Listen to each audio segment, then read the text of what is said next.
Green Lanterns are meant to be the protectors of the universe. And yet, not all Green Lanterns end up being that. Over the years, we have seen more than one hero take on the role and become corrupted by some outside force or by the fear within themselves. Not only that, but we've also seen tons of tragedy affect our heroes, changing them and their story on alternate worlds. And let's not forget that the first time around, the attempt to create a space police force by the Guardians of the Universe gave us the terrifying Manhunters. So there's definitely a lot of opportunity for space cops as an idea to potentially go wrong. Today we'll be looking at some of the most shocking and frightening alternate Green Lanterns as we count down the top 10 scary Green Lantern alternate versions. And be sure to stick around to the end of this list where I will have some bonus content coming your way. Alright, let's get counting. Number 10, Kingdom Come. In the Kingdom Come universe of Earth 22, Green Lantern Alan Scott actually found a way to integrate his own lantern into his armor, making him even more powerful than before.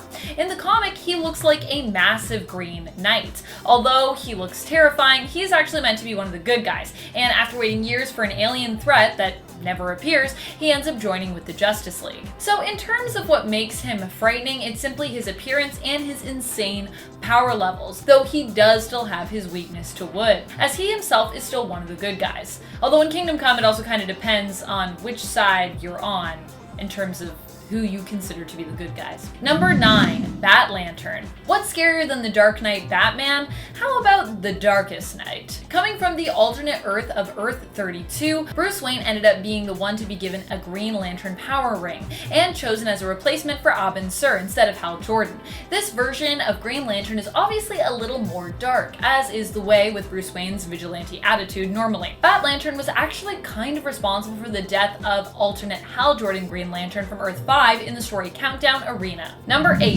Leonard Lewis. Or Len Lewis as some like to call him. This version of Green Lantern belongs to the Just Imagine universe of Earth 6, and is very different from most versions of the Green Lanterns that you have come to know and love. He was created when DC allowed comic legend Stan Lee to create kind of whatever he wanted using the names of their supers, and so Leonard Lewis was born. He is a professor who became the champion of the old Tree of Life, the Yggdrasil tree. The Tree of Life granted him divine elemental powers, making him one of the most powerful alternate versions of the Green Lantern out there. The power also turned him literally green and glowing, and so he took up the name Green Lantern. Leonard Lewis's story is mostly scary due to the fact that he quickly had to adjust to being a superhero, and due to the fact that his power levels and appearance just make him seem frightening, on like a Superman or like Dr. Manhattan kind of vibe there in my opinion. Number 7, Flashpoint. This reality is terrifying in the sense that the title of Green Lantern for Earth seems to perish with Abin Sur. Although he does manage to actually run into Hal in this reality, the government ends up confiscating Abin Sur's power ring before Hal can get his hands on it, and Hal himself ends up getting sent on a mission to stop the fighting between Atlantis and Themyscira with a nuclear strike. He ends up dying in battle when his bomb fails to detonate. Although this means that he isn't really specifically an alternate Green Lantern in this reality, Hal Jordan is known as being one of the most iconic of Earth's Green Lanterns, normally. A reality where this doesn't end up happening just seems really bleak. Not surprising though, considering that this was also the reality where we got Martha Wayne's Joker from. Number 6, Lera. Lera is actually from the main continuity, where she was a Green Lantern herself, but not one belonging to Earth.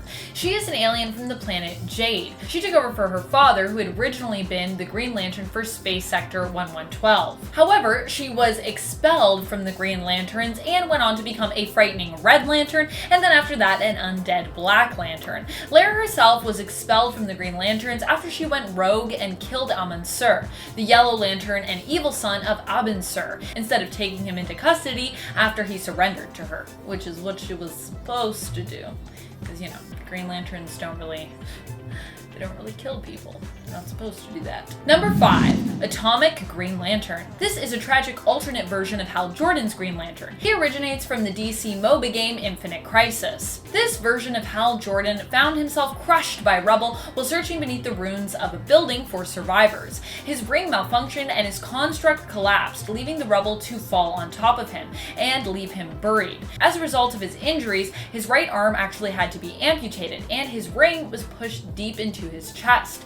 His ring ring combined with a radioactive isotope allowed him to access some of his powers once more, creating a monstrous and giant green construct arm to replace the one that he'd lost. And since that change, he's also able to blast others with radiation damage, because radioactive isotopes. Number 4. Justice League 3000.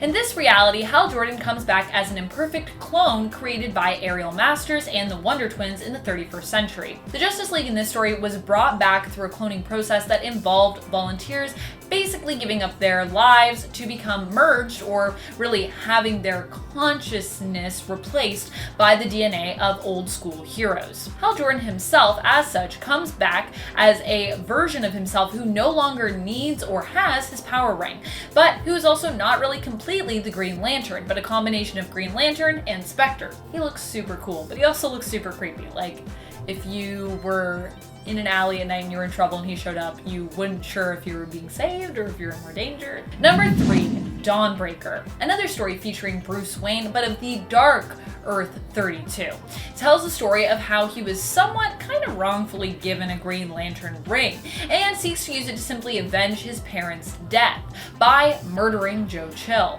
Kind of not what Green Lantern rings are for. When the ring wouldn't let him do so, Bruce used sheer willpower to override its intentions, bending the will of the ring to his own, and successfully killing Joe Chill when he was using it. He even tries to use the ring to resurrect his parents, but he can't successfully do so. Ring doesn't really work like that. He goes on to become a vigilante who kills any criminals he comes across in Gotham. It sounds to me like this version of Bat Lantern, known as Dawnbreaker from the Dark Multiverse, might actually have been better suited to a Black Lantern ring. If he were dead, though, I guess. Maybe even a Red Lantern ring or a yellow Lantern ring. Number 2. Green Lanterns of the Dark Multiverse. It feels weird to have 2 spots taken up by different versions of Batman under the Green Lantern mantle. But what can I say? Batman makes a pretty terrifying alternate of any superhero mantle that he chooses to take up, because Batman himself is, he's pretty scary. But I thought that you also might be wondering, what the usual Green Lanterns were up to in the alternate Dark Earths that belong to the Dark Multiverse. Like those that belonged to Dark Earth 32.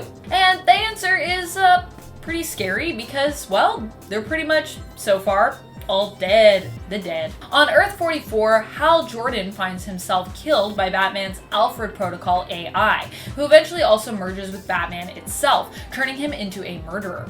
And the alternate Green Lanterns of the Dark Multiverse's Earth 32 also find themselves killed by Bruce as Dawnbreaker. The dead. Is there anything scarier than being dead? I guess if you're not afraid of death, it's not scary, but most people are, I think. Number 1, Injustice Hal Jordan. In the alternate universe housing both the games and the comics for Injustice Gods Among Us, this alternate Green Lantern, Hal Jordan, turns a Parallax rivaling level of dark. He ends up allying himself with a fascist Superman who seeks to take control over Earth in order to protect it, after kind of going crazy following the death of Lois and their unborn child, as well as the destruction of Metropolis. This alternate version of Hal ends up trading his Green Lantern ring for a Yellow Lantern ring. Unsurprisingly, because, like I said, Parallax level here. He works with the villainous Superman and even murders fellow Lantern Guy Gardner. Yikes. Although, that's better than Parallax, who murdered a lot of people. Thank you so much for watching, Nerd Squad. I hope you enjoyed this video. Who are some of your favorite alternate Green Lanterns? Which one do you think is the scariest? Who is your favorite Green Lantern hero within the main continuity? Do you think it's finally time for us to get another try at a Green Lantern film? Let us know in the comments below. And speaking of comments, it's time to turn to some comments from one of our latest videos, Top 10 Symbiotes with Powers No One Understands. Ronald Marcano comments, "They're just adapting." They definitely are, but it's also pretty crazy just how fast symbiotes can adapt and evolve.